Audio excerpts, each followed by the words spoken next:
Ici vous avez la meilleure information, à temps et à l'heure. Mais avant de commencer, n'oubliez pas de vous abonner pour plus d'actualités africaines et du monde entier. Mali, offensive diplomatique de Bamako pour arrêter la marginalisation du Mali dans les instances internationales.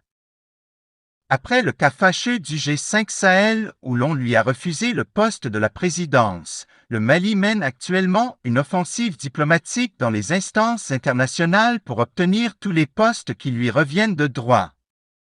Selon une source près du ministère des Affaires étrangères, le premier coup d'essai fut au sein de l'autorité pour la mise en valeur du Liptako Gourma qui réunit le Mali, le Niger et Burkina Faso. En fait, depuis la création de cette organisation en 1970, le Mali a été marginalisé car les deux autres pays membres se sont toujours partagés les plus hauts postes et le Mali s'en sortait toujours bredouille. Pourtant, chaque année notre pays payait 160 millions francs CFA de cotisations pour son appartenance à cette organisation. Dernièrement, à la faveur de l'incident du G5 Sahel, le président Assimi a ordonné au ministre de réclamer, auprès de toutes les institutions internationales dont le pays est membre, les postes qui reviennent de droit au Mali.